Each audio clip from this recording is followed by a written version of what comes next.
To jak nie znudzić osób, z którymi współpracujesz tematem? W sensie jak sprawić, żeby to, że ich to interesuje, żeby to trwało i trwało? Jak ich pobudzić do działania? Ja myślę, że jak pobudzić ludzi, z którymi ja współpracuję, powiem tak, z takiego mojego doświadczenia najbliższego w sensie zarządowego, bo z tymi ludźmi najwięcej spędzam czasu i najwięcej rzeczy wymyślamy.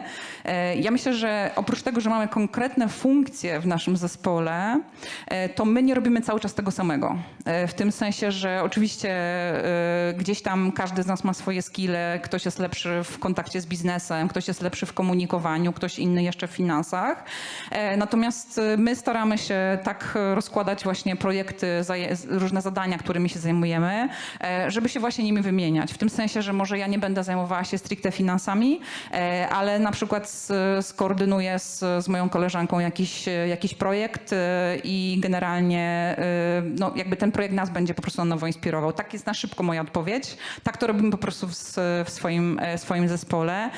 Ja bym powiedziała tak, że ja też bardzo dużo przeglądam różnych informacji na temat różnego rodzaju wydarzeń, konferencji i ja bardzo dużo przywożę tego i mamy taki newsletter wewnętrzny z członkami naszej organizacji i ja ich powiedzmy, że staram się regularnie zasypywać takimi informacjami na zasadzie, słuchajcie, Pracownia dla Wszystkich Istot to jest piękna organizacja pozarządowa, robi taki warsztat kilkudniowy, który się nazywa Strażnicy Klimatu. Bardzo dużo się dowiedziałam z tego warsztatu i w momencie, kiedy skończyłam ten warsztat, to teraz są kolejne nabory, bo ja to już robiłam po raz któryś z kolei. Boże, przepraszam, oni robią to po raz któryś z kolei, więc ja za każdym razem, jak widzę, że są nabory, to wysyłam ludziom informacje na ten temat. Tak staram się utrzymać ich zainteresowanie tymi tematami. Dzięki.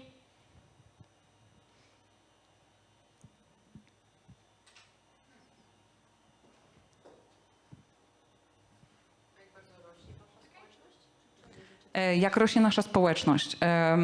My trochę przyjęliśmy taki model, że nie poszerzamy samego stowarzyszenia o nowych członków, którzy się po prostu do nas zgłaszają.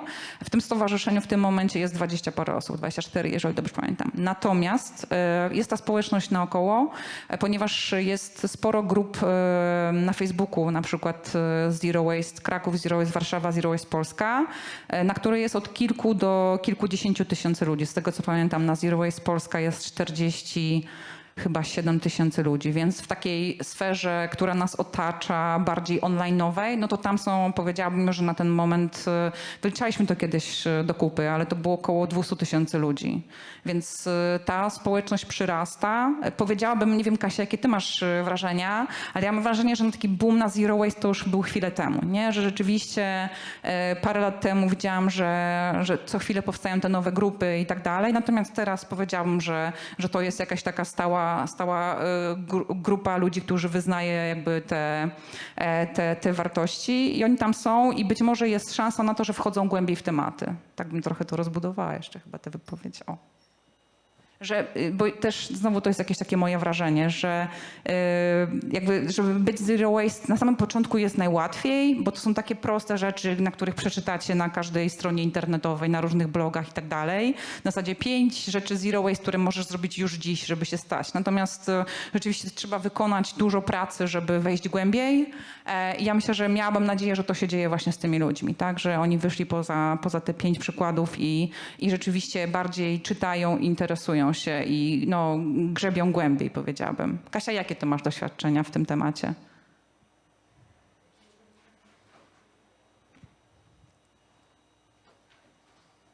No rzeczywiście tak myślę podobnie do ciebie, że te grupy Zero Waste, one już się tak we własnym sosie teraz obracają. Natomiast ja u siebie widzę chęć zaangażowania ze strony niektórych osób takiego właśnie głębszego, jak ty powiedziałaś. I na przykład, no, tak jak mam ten klub Zmieniaczy Świata. No Właśnie, ten kurs, super rzecz. To tam widzę, że są te osoby, które chcą jednak głębiej w to wejść, chcą uczestniczyć w webinarach, cały czas poszerzać swoją wiedzę, ale tak już bardziej specjalistycznie. Mam też takie osoby, które wchodzą na ścieżkę zawodową związaną z Zero Waste czy z jakimś zrównoważonym rozwojem. I to są też te osoby, które no, potrzebują tych pogłębionych informacji już poza tymi codziennymi, zgłębionymi nawykami, które i tak już tam im weszły w krew. I są takie osoby, które właśnie gdzieś tam wywodząc się z tego ruchu Zero Waste już teraz przekuwają to w swoją ścieżkę zawodową i zaczynają bardzo fajnie działać. A przez to, że nie ma tak naprawdę za bardzo zbyt wielu kierunków studiów, z których ci ludzie powychodzili w kontekście właśnie gospodarki obiegu zamkniętego, nawet mówienie na rekrutacji, że byłam zaangażowana w ruch Zero Waste, już im robi pozytywny taki wydźwięk na tych rozmowach rekrutacyjnych, bo po prostu jakby na rynku jest bardzo duże zapotrzebowanie, a bardzo mało ludzi, którzy czują się umocowani, żeby coś rzeczywiście w tych firmach zmieniać.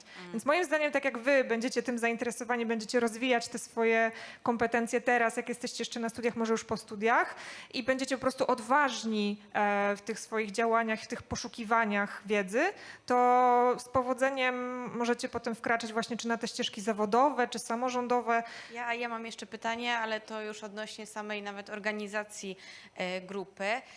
Na ile to jest spotykanie się online, jakby zdalnie? Wiadomo, że to jest teraz dla nas wszystkich wygodne i coraz bardziej popularne, a na ile ważne jest dla was spotykanie się właśnie tak face to face, prawda? Czyli po prostu na żywo gdzieś i jak się to ma, jeśli chodzi o proporcje?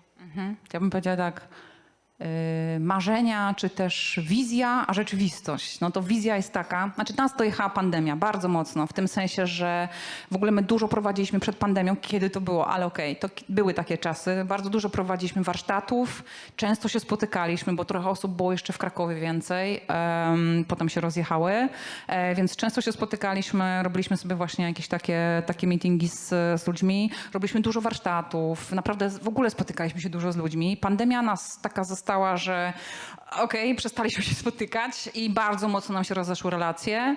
Ja to widzę naprawdę na takich podstawowych działaniach, że ja z ludźmi od siebie z zarządu, ale dobra, to nie trzeba mówić słowa zarząd, po prostu z ludźmi, z którymi współpracuję na dzień, z którymi stworzymy organizację, to nie tylko z nimi. Tutaj gwiazdka, bo to jest nagrywane, ale oczywiście chodzi mi o to z tymi, z którymi mam najczęściej na co dzień do czynienia, to my wszystko działamy na Zoomie, tak? Zoom, zróbmy Zooma i okej, wszystko idzie do przodu, popychamy, jest tych spotkań cała masa, ale wczoraj, kiedy byłam na spotkaniu w Warszawie, stwierdziliśmy, że zróbmy sobie spotkanie stacjonarne.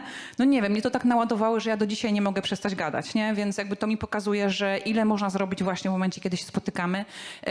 Jeżeli tylko masz taką możliwość, żeby robić coś tutaj lokalnie, angażować ludzi i tak dalej, to zdecydowanie jak najmniej w online, jak najwięcej właśnie na zasadzie takich żywych spotkań, bo naprawdę uważam, że to super dużo daje, nie tylko tym ludziom, ale przede wszystkim też tobie, nie? Znaczy mam nadzieję, że bo mnie tak daje, Czyli wpływa to na pracę? Oj, jak tak, bardzo. Okej. Nie, no strasznie się zasiedzieliśmy na w tej wersji online'owej i ja właśnie też rozmawiałam z Dominiką na temat Szaciło, w sensie od śmieciarki i ona mi właśnie powiedziała, że dla niej niesamowitym właśnie jest to, że ona wreszcie ma grant, dzięki któremu ona może właśnie spotkać się ze swoimi wolontariuszami i to miała jakieś jedno z pierwszych w ogóle spotkań ostatnio. No i właśnie może z nimi gadać, może ich doceniać, może brać od nich pomysły, może ich wspierać i powiedziała, że właśnie dzięki temu grantowi ma szansę na to, że oni po prostu jeszcze dłużej będą chcieli być tymi lokalnymi liderami tych grup i je moderować. Chociaż mówię, no w jakieś tam oczekiwania czy marzenia, a rzeczywistość jest wiadomo jaka jest, nie? Więc ja na przykład bardzo bym chciała mieć lepsze finansowanie na to, żeby móc rozwijać sobie zespół. A tego bardzo często nam brakuje, bo często mamy tak, że dostajemy kasę na projekty, a w tych projektach trochę nie ma na przykład finansów na to, żeby rozbudowywać zespół, czy w ogóle właśnie zająć się rozwojem bardziej tego zespołu. No, Okej, ciężko. dobra. Dziękuję. Ja tylko dopowiem odnośnie tego online i offline. Ja też u swojej społeczności zauważyłam, że nawet jak się znają offline, czy online, a potem się spotkają offline, zrobią coś razem, przeżyją coś wspólnie i jakby się rozjadą do swoich domów, tak, no bo wy też jesteście organizacją rozproszoną, to i tak potem łatwiej jest im się umówić na działania online razem, ale w takiej już innej formie, w stylu, nie wiem, ja organizuję też wyjazdy eko-bohaterek, tu właśnie jedna moja eko-bohaterka przyszła już porwać mnie na kawę. I dziewczyny, słuchajcie, po tym wyjeździe się zaczęły umawiać na online'owe sprzątanie swojej okolicy. Że wiecie, jedna pójdzie w Łodzi, druga pójdzie w Szczecinie i na telefonach po prostu były ze sobą razem, żeby jakby razem to zrobić. bo Dziwny razem jest ten trafniej, świat, nie? jak śpiewał Czesław Niemen. Z czołówkami i tak dalej. To skoro Asia mówiła, że boom na Zero Waste już trochę temu był i może trochę przeminął, poza Asia chwilę odpocznie dzięki temu. I może trochę ten boom przeminął, to słuchajcie, czy jest jeszcze jakiś obszar, w którym można jakiś projekt zrobić? Czy widzicie jakiś taki obszar, gdzie jest jeszcze luka według was? Gdzie czujecie jakiś niedosyt? Gdzie dobrze byłoby zadziałać, zorganizować się?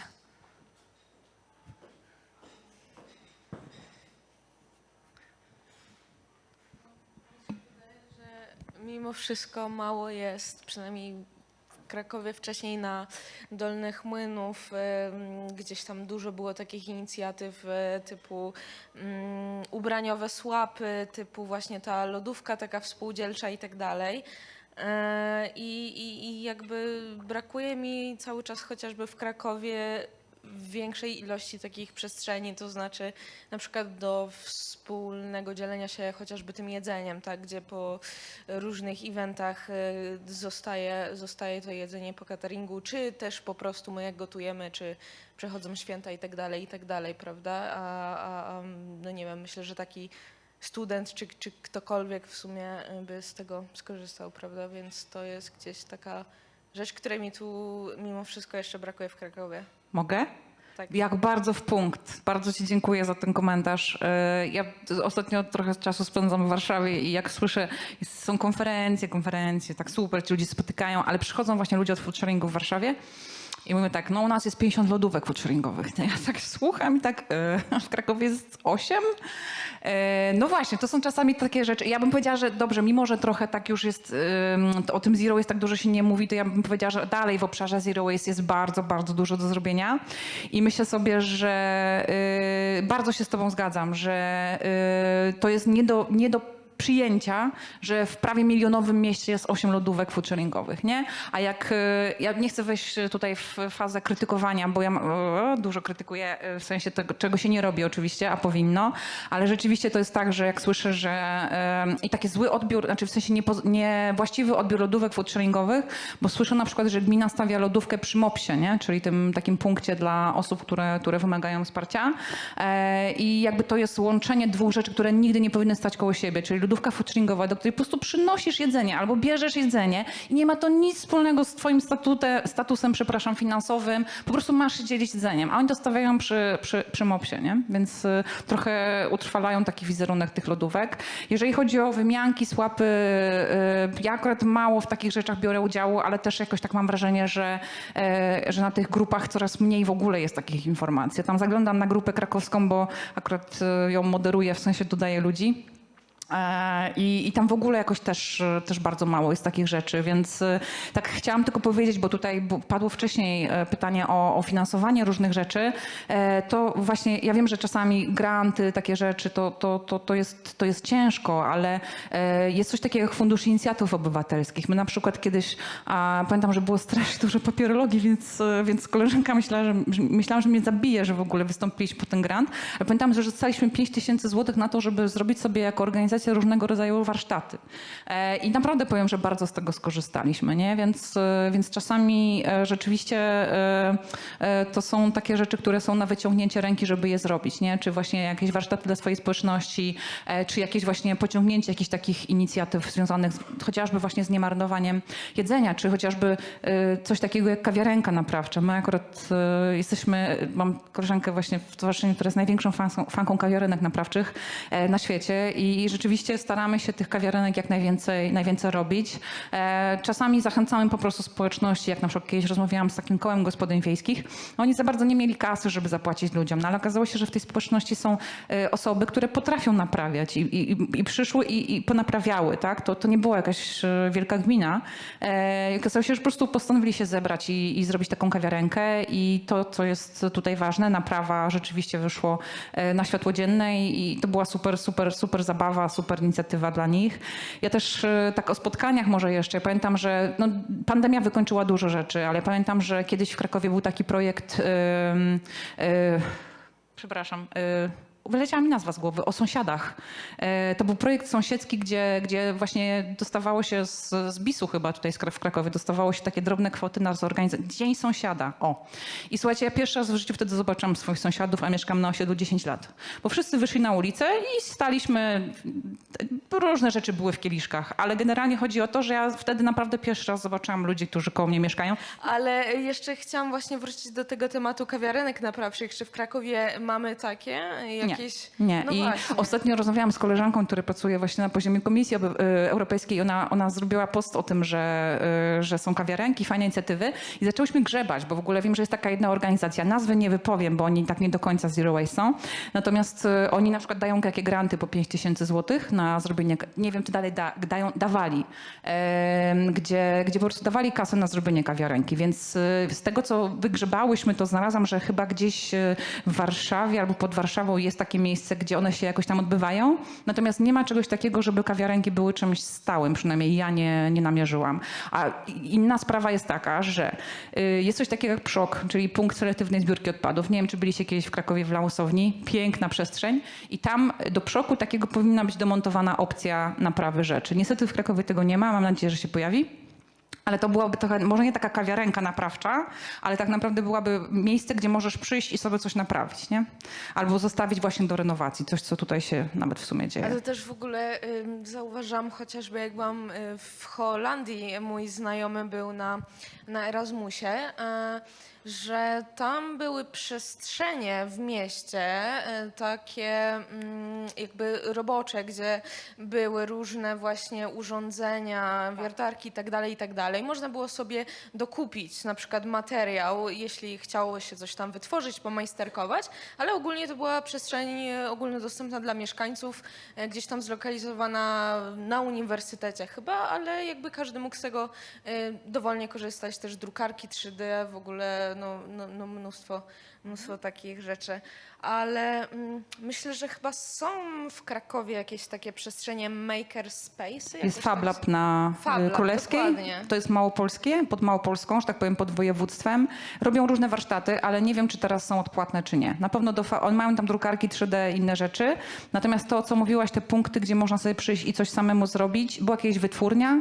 To było coś na zasadach komercyjnych, ale nie przetrwało pandemii. Niestety. Ja jeszcze Są chciałam przymiarki zapytać do tego o projekt. A my się znamy. Tak, Cześć. znamy się. Cześć.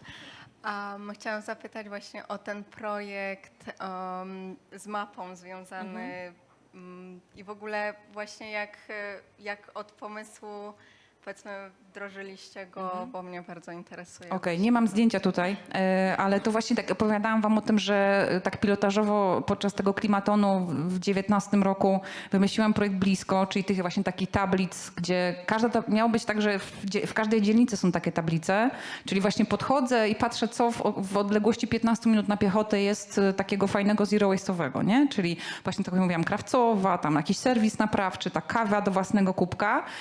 No została jedna tablica niestety i projekt się nie rozrósł, ale cały czas rozkminialiśmy to, jak zrobić, żeby ten projekt był właśnie bardziej dostępny. I nadarzyła się okazja, bo zgłosiła się do nas agencja, która obsługuje duży bank. Ten bank nazywa się ING.